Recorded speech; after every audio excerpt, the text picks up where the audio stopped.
నేను దేవునికి యేసుక్రీస్తు వారి శ్రేష్ఠనామంలో కృతజ్ఞతాస్తుతులు చెల్లిస్తూ ఈ కార్యక్రమం చూస్తున్న మీ అందరికీ కూడా నా ప్రత్యేకమైన వందనాలు చెల్లిస్తున్నానండి. ప్రార్థన చేసుకుని కార్యక్రమాన్ని ప్రారంభించుకుందాం.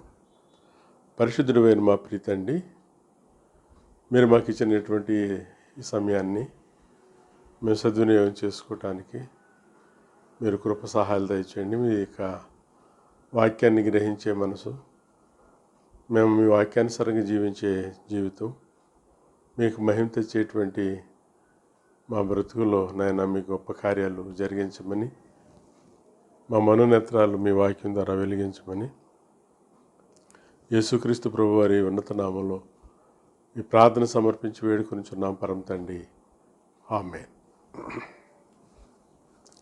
ప్రియమైన వాళ్ళారా, మనం దేవుని యొక్క గ్రంథంలో గత వీడియోలో కృప గురించి మనం తెలుసుకున్నాం. మరలా కొన్ని విషయాలు మనం చూద్దామండి.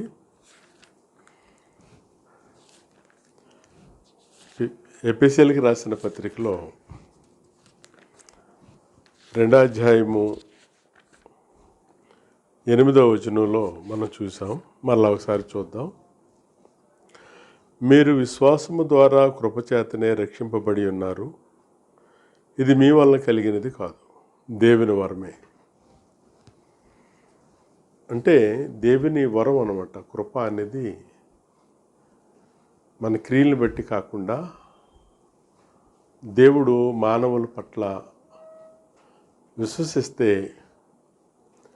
దేవుని యొక్క కృప చేత మనల్ని రక్షిస్తాడు. అపరాధముల చేత, పాపముల చేత చనిపోయినటువంటి మానవుని రక్షిస్తారని గ్రంథం సెలవిస్తుంది. ఈ కృపని మనం పాడు చేసుకోకూడదని హెబ్రీ గ్రంథకర్త చెబుతూ 12వ అధ్యాయంలో 15వ వచనంలో, మీలో ఎవడైనను దేవుని కృపను పొందకుండా తప్పిపోవునేమో చేదైన వేరు ఏదైనా మొలిచి కలవరపరచుట వలన అనేకులు అపవిత్రులైపోదురేమో నీవు. అంటే దేవుని కృపలోంచి మనం తొలగిపోయామంటే చేదైన ఏరు మన లోపల మొలుస్తుంది అన్నమాట. ఆ మొలచటంలో అనేకులు అపవిత్రులైపోతారు మన వల్ల. కృప నుండి మనం తొలగిపోకుండా చూడాలి. అయితే ఈ కృప యేసుక్రీస్తు ప్రభువారు చెప్పారు, నా తండ్రి కృప లేనిదే ఎవరునూ నా యొద్దకు రారు అని. అంటే కృప అనేది ఎవరిదని అర్థమవుతుంది అని అంటే తండ్రిది. యోహాను రాసిన సువార్త 6వ అధ్యాయము 65వ వచనంలో, మరియు ఆయన తండ్రి చేత వానికి కృప అనుగ్రహింపబడుకుంటే ఎవడునూ నా యొద్దకు రాలేడని ఈ హేతువును బట్టి మీతో చెప్పితినెను. అంటే తండ్రి కృపనిస్తాడనమాట. కృపని తండ్రి ఇస్తాడంటే యేసుక్రీస్తు ప్రభు వారు కూడా అదే చెబుతున్నారు. మనము ధర్మశాస్త్రంలోకి వెళ్ళి నిర్గమాకాండంలో ఒకసారి మనం చూస్తే అండి, నిర్గమాకాండము 34వ అధ్యాయం చదువుతున్నాను, 6వ వచనం. అతని ఎదుట యెహోవా అతని దాటి వెళ్ళుచు, యెహోవా కనికరము, దయా, దీర్ఘశాంతము, విస్తారమైన కృపా సత్యములు గల దేవుడైన యెహోవా. మీరు చూడాలి, వినాలి. అతని ఎదుట యెహోవా అతని దాటి వెళ్ళుచు, యెహోవా కనికరము, దయా, దీర్ఘశాంతము, విస్తారమైన కృపా సత్యములు గల దేవుడైన యెహోవా. దేవుడైన యెహోవాకి దయగలవాడు, దీర్ఘశాంతము గలవాడు, కనికరము గలవాడు, కృపా సత్యములు గలవాడు. తండ్రి అండి, కృపాసత్యములు కలిగినటువంటి వాడు. ఈ కృపాసత్యములు కలిగినటువంటి వాడు చెబుతున్న మాటల ప్రకారంగా మనం చూస్తే ఈ కృపాసత్యములు ఏం చేస్తాయంటే మనిషిని, కీర్తన గ్రంథము 86 అధ్యాయము 15వ వచనంలో ఎలా వ్రాయబడి ఉంది, ప్రభువా నీవు దయాదక్షములు గల దేవుడు, దీర్ఘశాంతుడు, కృపా సత్యములతో నిండినవాడు. కీర్తనాకారుడు అంటున్నాడు, కృపా సత్యములతో నిండినటువంటి వాడు. అంటే కృపా సత్యములతో నిండినటువంటి ఈయన 32:10 కీర్తనలు ఏమంటాడంటే అండి, భయభక్తులు కలిగినటువంటి వారికి కృప ఆవరిస్తుందట. కృప భయభక్తులు కలిగినటువంటి వారిని ఆవరిస్తుందట. ఇంకా మనం చూస్తే 89వ అధ్యాయం 14వ వచనం కీర్తన గ్రంథంలో, నీతి న్యాయములు నీ సింహాసనమునకు ఆధారములు, కృపా సత్యములు నీ సన్నిధానవర్తనులు. అంటే కృపా సత్యములు దేవుని యొక్క సన్నిధానంలో దానం చేస్తాడు కృపా సత్యాన్ని. ఎలా దానం చేస్తాడు అని అంటే, యెషయా గ్రంథంలో మనం చూస్తే అండి 55వ అధ్యాయంలో మాట చెప్తున్నాడు. యెషయా గ్రంథము 55:5-3లో, చెవియొగ్గి నా యొద్దకు రండి, మీరు వినిన ఎడల బ్రతుకుదురు, నేను మీతో నిత్య నిబంధన చేసేదను, దావీదుకు చూపిన శాశ్వత కృపను మీకు చూపుదును.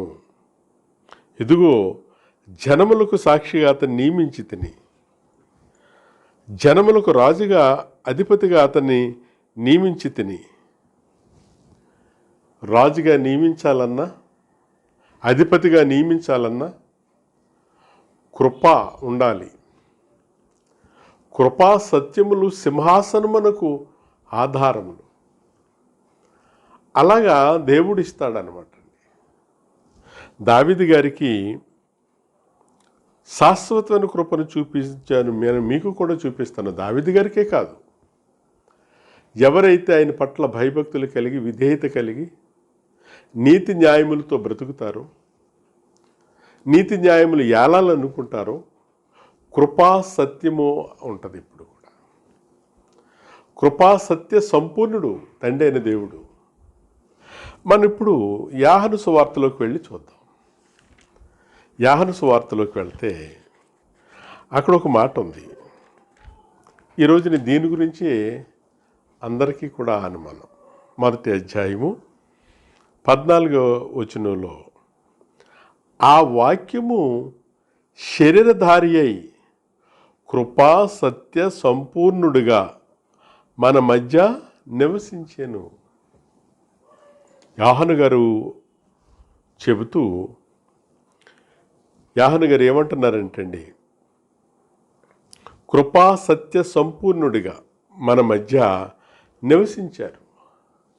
సుమారుగా 1వ శతాబ్దము 66-68లో క్రీస్తుశకంలో రాయబడింది.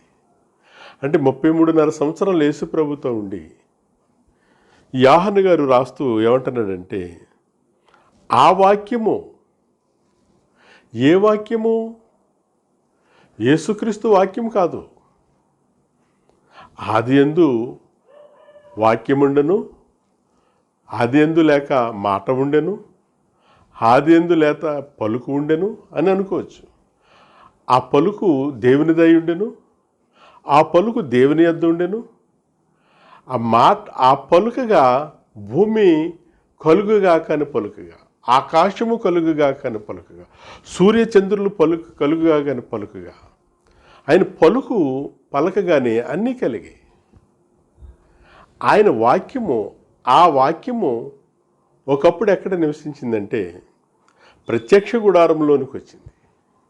మోషే గారు ప్రత్యక్ష గుడారాన్ని నిర్మించినప్పుడు అందులోకి వచ్చింది. మేఘస్తంభముగా అందులోకి రాగానే అక్కడంతా కూడా ప్రభావం చూపించింది. తర్వాత యెరూషలేములో సొలొమోను గారు కట్టినటువంటి ఆ మందిర ఆవరణంలోనికి ఆయన మహిమ వచ్చింది. ఇప్పుడు ఎక్కడికి వచ్చిందంటే కృపా సత్య సంపూర్ణుడిగా యేసుక్రీస్తు ప్రభువారు తన దేహాన్ని తన ఇష్ట ప్రకారంగా ఎప్పుడు నడుచుకోలేదు, ఎన్నడూ నడుచుకోలేదు. నీవు కూడా నడుచుకుంటే నిన్ను కూడా ఆవరిస్తుంది, నన్ను కూడా ఆవరిస్తుంది. ఆయన ఇష్టాన్ని నెరవేర్చుకోలేదంట. ఇప్పుడు ఆయన ఎప్పుడు సంతోషపరచుకోలేదట. వాళ్ళ కుటుంబాన్ని సంతోషపరచడానికి కానీ, దేవుని యొక్క కృపను తన ఇష్టానుసారంగా ఉపయోగించడానికి కానీ, మహిమను ఉపయోగించడానికి కానీ యేసు ప్రభు ఎన్నడూ ఉపయోగించుకోలేదు. ప్రతి మానవుడు కూడా ఉపయోగించుకున్నాడు. ప్రతి మానవుడు కూడా ఫెయిల్ అయిపోయాడు. అందుకని మీ దేహము దేవుని వల్ల మీకు అనుగ్రహింపబడి మీలోనున్న పరిశుద్ధాత్మకు ఆలయమై ఉన్నదని మీరు ఎరుగరా? దేహాన్ని పరిశుద్ధాత్ముడికి ఆలయముగా చేసినటువంటి వారికి దాన్ని అంటున్నాడు. ఆ వాక్యము శరీరధారి అంటే ఏ ప్రత్యక్ష గుడారాన్ని ధరించిందో, ఆవరించిందో, సొలొమోను కట్టినటువంటి దేవాలయాన్ని ఆవరించిందో, ఈ దేహం అనే దేవాలయాన్ని సంపూర్ణుడిగా కృపా సత్య సంపూర్ణతగా ఆవరించింది. అంటే ఎంత గొప్ప విషయం చూడండి. ఆ వాక్యము శరీరధారి అయి శరీరాన్ని ధరించి కృపా సత్య సంపూర్ణుడిగా మన మధ్య నివసించెను. అంటే ఇక్కడ మనం నిర్గమాకాండం 34:6 చూసినట్టుగా గుణలక్షణాలు, ఆయన క్యారెక్టర్, కృపా సత్య సంపూర్ణుడు, దీర్ఘశాంతుడు, దయాళుడు, అవన్నీ ప్రదర్శించాడు. ఎవరైతే ప్రదర్శిస్తారో వాళ్ళని ఆవరిస్తూ ఉంటాడు. యేసుక్రీస్తు ప్రభు వారు ధరించినటువంటి ఈయన ఈ తండ్రిని బయలుపరిచాడు. ఆయన గుణలక్షణాలను బయలుపరిచాడు. అలానే క్రీస్తులోనికి బాప్తిసం పొందిన మనము, ఆయన ధరించినటువంటి మనం, గలతీ పత్రిక 3:26, 27 చెప్పినట్టుగా, అంటే క్రీస్తులోనికి బాప్తిసం పొందిన మీరు క్రీస్తుని ధరించుకుని ఉన్నారు. అంటే క్రీస్తుని ధరించుకుంటే ఆయన స్వభావ లక్షణాలు, ఆయన జీవిత విధానం, ఆయన ప్రభావాన్ని మనం, ఆయన గుణలక్షణాన్ని, ఆయన క్యారెక్టర్ని మనం జీవించాలి. ధరించటం అంటే అది యేసుక్రీస్తు ధరించుకుని దేవత్వాన్ని, దేవుని ప్రదర్శించాడు. దేవుని యొక్క లక్షణాలని ఆయన జీవింపచేశాడు, అందరికి తెలియచేశాడు. దాన్నే యోహాను గారు అంటున్నాడు. ఏమంటున్నాడంటే మన మధ్య నివసించెను, కృపా సత్యం సంపూర్ణుడిగా ఆయన మన మధ్య నివసించాడు. మరి మనం కూడా నివసించాలి. వాక్యము యేసుక్రీస్తు ప్రభువారు కాదు. అలా అనుకుంటే 17 అధ్యాయంలో ఎలాగెందుకు అంటాడండి? వాక్యం ఎలాగెందుకు అంటాదండి? 17 అధ్యాయంలో 6వ వచనం చదువుతున్నాను. లోకము నుండి నీవు నాకు అనుగ్రహించిన మనుషులను నీ నామమును ప్రత్యక్షపరిచితిని, వారు నీవారై ఉండిరి, నీవు వారిని నాకు అనుగ్రహించితివి, వారు నీ వాక్యము గైకుని ఉన్నారు. ఇదేంటండి? ఈయనే వాక్యం అయితే నీ వాక్యాన్ని గైకున్నారని ఎందుకు చెప్తారండి యేసు ప్రభువారు? ఇంకా 14వ వచనం కూడా చదువుతున్నాను. 17:14 వారికి నీ వాక్యం ఇచ్చి ఉన్నాను, నేను లోక సంబంధిని కానట్టు వారును లోక సంబంధులు కారు గనుక లోకం వారిని ద్వేషించెను. లోక సంబంధంగా ఉన్నటువంటి వాడికి వాక్యం అర్థం కాదు. లోక సంబంధంగా వాక్యాన్ని అడ్డు పెట్టుకుని శరీర సంబంధంగా జీవిస్తున్నటువంటి వాడికి వాక్యం అర్థం కాదు. అపోస్తులు ఎవరు కూడా లోక సంబంధంగా ఉండటానికి వాళ్ళు ఇష్టపడలేదు కనుక దేవుడు ఏం చేశాడంటే యేసుక్రీస్తు ప్రభువారి ద్వారా వాక్యాన్ని వాళ్ళకి అందించారు. అందులో ఒకడు లోక సంబంధంగా ఉన్నాడు, యోధ. అందుకుని అంటున్నాడు అనమాట 17:14 వారికి నీ వాక్యం ఇచ్చి ఉన్నాను, నేను లోక సంబంధిని కానట్టు వారు లోక సంబంధులు కారు. లోక సంబంధంగా జీవిస్తున్నటువంటి వాడు ఎవరికి కూడా, చిన్న మొదలుకుని పెద్దవాడైన, విశ్వాసైనా, సేవకుడైనా, ఎవరైనప్పటికీ కూడా స్వార్థపూరితంగా ఉంటే వాక్యము మారిపోతుంది, ఉల్టా చేసి తన ఇష్టానుసారంగా మారిపోతుంది. అందుకని 3వ వచనంలో 17:3 అంటాడు, అద్వితీయ సత్యదేవుడు అయిన నిన్నును నీవు పంపించిన యేసుక్రీస్తుని ఎరుగిటి నిత్య జీవం. ఈయన ఏమని ఎరగాలి, ఆయన ఏమని ఎరగాలి, ఆయన ఏంటి, ఈయన ఏంటి నీకు తెలియాలి. అలా తెలియకపోతే సహోదరుడా సహోదరి, అలా గ్రహించకపోతే తారుమారు తక్కుడుమారు అయిపోతూ ఉంటుంది. నీ జీవితం తారుమారు తక్కుడుమారు అయిపోద్ది. చిన్నవాళ్ళు చెప్పినా పెద్దవాళ్ళు చెప్పినా వాక్యం ఎవరైతే చెప్తున్నా దాన్ని వినాలి. నువ్వు బుడ్డోడువు, నీకేమీ తెలీదు, ఇలాంటి డైలాగులు కాదు. అంటే చిన్నవాడు వచ్చి చెప్పాడు. ఎవరు? పౌలు గారు వచ్చి పేతురు దగ్గర చెబుతున్నాడు. పౌలు గారు వచ్చారు. పౌలు గారు రాగానే పేతురు ప్రసంగం చేస్తున్నాడు. ప్రసంగం చేస్తుంటే గలతీ పత్రిక 2:11 అంటున్నాడు. ఏమంటున్నాడంటే, అయితే కేప అంత్యకు వచ్చినప్పుడు అతడు అపరాధిగా తీర్చబడను గనుక నేను ముఖాముఖిగా అతను ఎదిరించి తిని అనగా యాకోబునందు నుండి కొందరు రాకమునుపు అతడు అన్యజనుల్లో భోజనం చేయుచుండును గాని వారు రాగానే సున్నత పొందిన వారికి భయపడి వెనక్కి తీసి వేరైపోయాను. తక్కిన యూదులు అతనితో కలిసి మాయావేషం వేసుకుని గనుక బర్నబా కూడా వారి వేషధారణ చేత మోసపోయాను. నువ్వు వేషం వేసుకున్నావంటే నీ సంఘం మోసపోతుంది, నీ పరిచర్య మోసపోతున్నారు. ఒకవేళ నీ సంఘం కూలిపోద్ది, నీ యొక్క బిల్డింగ్స్ గాలిలో కట్టిన బిల్డింగ్స్ పోతున్నాయి అనుకుని ఈరోజు ప్రతి ఒక్కరు కూడా దీన్ని ఉల్టా చేస్తున్నారు. ఎందుకంటే ఒకప్పుడు మాట్లాడేసావు కదా. మాట్లాడేసిన తప్పు అంటే ఒక చిన్నవాడు చెప్తే నేను ఎక్కడంటే నేను ఫెయిల్ అయిపోతాను, నా రాజ్యం కూలిపోదు, నీ రాజ్యం ఏంటి?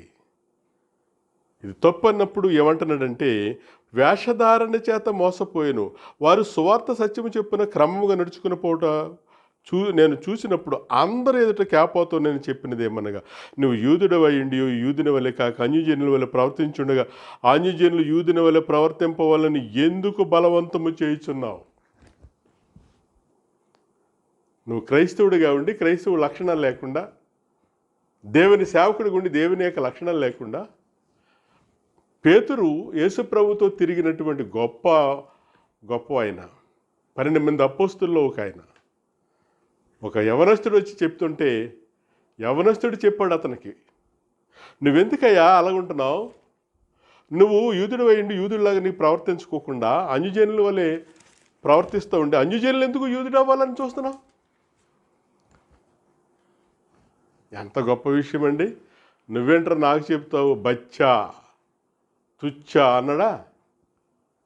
ఈరోజు ఈడే పెద్ద అయిపోయినట్టు. దేవుని మాట ముందు అందరం చిన్నవాళ్ళమే. సవాల్ ఇసిరేయటము, రండి దమ్మంటే చూసుకుందామా, సినిమా డైలాగులు కానీ ఛాలెంజ్లు కానీ పనికిరావు సోదరుడా. దేవుని వాక్యం అది ఏంటనేది నువ్వు ఆలోచన చేయాలి. పౌలు గారు అపోస్తుడైన పేతుర్ని, యేసుప్రభుతో తిరిగినటువంటి అపోస్తుడిగా ఉన్నటువంటి ఆయన్ని ఎప్పుడైతే చెప్పాడో, ఎప్పుడైతే అందరూ ఎదుట ముఖాముఖిగా మాట్లాడాడో, అలాంటి ధైర్యం ఉండాలి. కొంతమందికి ఉంది ఈ రోజున అలా మాట్లాడేటువంటి ధైర్యం. కానీ అతన్ని మాత్రం తక్కువగా చూడలేదు. ఆయన స్టేట్మెంట్లు అంటున్నాడు. 2 పేతురు 3:15 చదువుతున్నాను. మరియు మన ప్రభు యొక్క దీర్ఘశాంతం రక్షణార్థమైన దాన్ని ఎంచుకుని, అంటే దేవుడు మనల్ని దీర్ఘశాంతం చూపిస్తున్నాడంటే నేను రక్షిస్తాడని, నువ్వు సత్యం సంబంధంగా ఉంటావని, నీ ద్వారాగా ఆయన గొప్ప కార్యాలు చేయాలని. మంచిదే, నువ్వు చేస్తున్న సేవా పరిచర్య మంచిదే, కానీ మొండిగా కాదు. దాన్ని అంటున్నాడు, మరియు మన ప్రభు యొక్క దీర్ఘశాంతము రక్షణార్థమైందని ఎంచుకోండి. అలాగే మన ప్రియ సహోదరుడైన పౌలు కూడా తనకు అనుగ్రహింపబడిన జ్ఞానం చెప్పున మీకు రాసి ఉన్నాడు. వీటిని గూర్చి తన పత్రికలన్నిటిలోనూ బోధించుచున్నాడు. అయితే వాటిలో కొన్ని సంగతులను గ్రహించుటకు కష్టమైనవి. వీటిని విద్యాహీనులను అస్థిరులైన వారును తక్కిన లేఖనములను అపార్థము చేసినట్లు తమ స్వకీయ నాశనమునకు అపార్థము చేయుదురు. అంటే సొంతంగా నాశనం చేసుకుంటున్నాం. సొంతంగా నాశనానికి అపార్థం అంటే కింద ఏమన్నాడంటే వక్రముగా త్రిప్పుదురు. వక్రముగా తిప్పుతారట, వక్రముగా. నువ్వు ఒకవేళ అలా వక్రంగా తిప్పివాడిగా ఉన్నావా, స్వకీయ నాశనానికి గురవుతావు, జాగ్రత్త. పేతురంతట వాడు ఒక సామాన్యుడిగా వచ్చినటువంటి ఒక యవనస్తుడు చెబుతున్న మాటని ఆయన స్టేట్మెంట్లో మార్చుకున్నాడు. అతను ఎంత సంతోషిస్తాడు దేవుడు. పరిశుద్ధాత్ముడు ఆయన స్టేట్మెంట్ని గౌరవించి ఆయన ఒప్పుకున్న ఒప్పుదలను బట్టి రాస్తున్నాడు. మనం ఒప్పుకుంటామండి? అసలు ఒప్పుకుంటున్నారండి ఎవరైనా? నేను ఇంత స్టేటస్లోంచి ఇంత గొప్పవాడైపోయాను, ఇంత ఉన్నతంగా సంఘాలు కట్టేశాను, నేను ఇంత గొప్పవాడైపోయి నేనంటే నా పరువు ఏమైపోద్ది, నా యొక్క విలువ ఏమైపోద్ది, నా గౌరవ మర్యాదలు ఏమైపోద్ది? నువ్వెవరు నేనెవరు గౌరవ మర్యాదలు?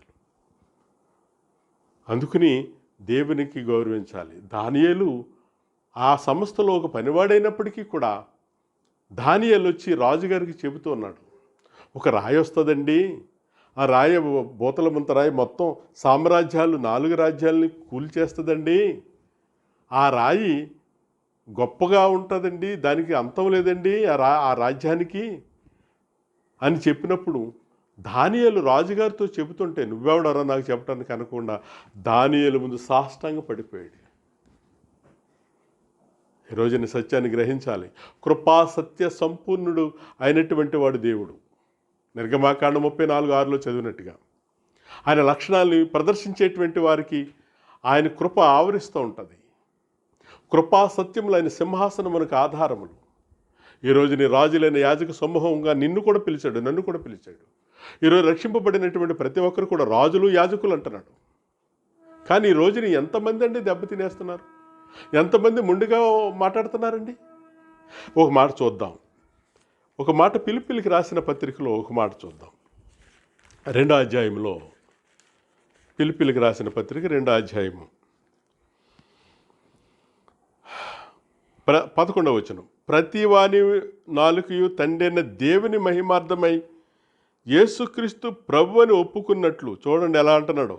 ప్రతి వాని నాలుకయు తండ్రి అయిన దేవుని మహిమార్థమై యేసుక్రీస్తు ప్రభు అని ఒప్పుకున్నట్లు దేవుడు ఆయన అధికముగా హెచ్చించి ప్రతి నామమునకు పైనామమును అనుగ్రహించెను. ఎలా అనుగ్రహించాడంట? 9వ వచనం చదువుతున్నాం. అందుచేతను పరలోకమందున్న వారిలో కానీ, భూమి మీద ఉన్నవారిలో కానీ, భూమి క్రింద ఉన్నవారిలో కానీ ప్రతి వాని మోకాలును యేసునామమును వంగినట్లు ప్రతి వాని నాలుగు తండ్రి దేవుని మహిమార్థమై యేసుక్రీస్తు ప్రభు అని ఒప్పుకున్నట్లు దేవుడు ఆయన అధికముగా హెచ్చించాడు. పరలోకంలో ఉన్నవాడు కూడా ఆయన ప్రభు అనాలి. భూమి మీద ఉన్నటువంటి వాడు కూడా ప్రభు అనాలి. భూమి కింద ఉన్నటువంటి వాడు కూడా, మృతుల్లోకాన్ని ఉన్నటువంటి వాడు కూడా ఆయన ప్రభు అనాలి. అలా ప్రభు అనకపోతే ఆయన మహిమ ఆయనకి మహిమార్థంగా అలాగనాలి. అలాగనకుండా పరలోకంలో కూడా దేవుడే అయినా, భూమి మీద కూడా దేవుడే అయినా, పాతాళంలో కూడా దేవుడే అంటే ఆయనకి మహిమ తెచ్చేవాడు కాదయ్యా బాబు. నువ్వు మరలా కళ్ళు పెద్దవి చేసుకుని చదవండి. మరలా కళ్ళు పెద్దవి చేసుకుని చదవండి. దేవుడు కృపాసత్య సంపూర్ణుడు. ఆయన శరీరము, ఆయన వాక్యము, ఆ వాక్యము కృపా సత్య సంపూర్ణముగా క్రీస్తులో జీవించింది. క్రీస్తులో జీవిస్తే క్రీస్తు ప్రదర్శించాడు యూదుల దగ్గర. ఆయన గుణలక్షణాలు, ఆయన క్యారెక్టర్ని, ఆయన స్వభావ లక్షణాలని ప్రదర్శించాడు. తనకంటూ ఎప్పుడు వాడుకోలేదు. తనకంటూ స్వార్థానికి ఎప్పుడు వాడుకోలేదు. అందుకని అపరాధముల చేత, పాపముల చేత చచ్చినటువంటి నిన్ను నన్ను కూడా బ్రతికించాడు.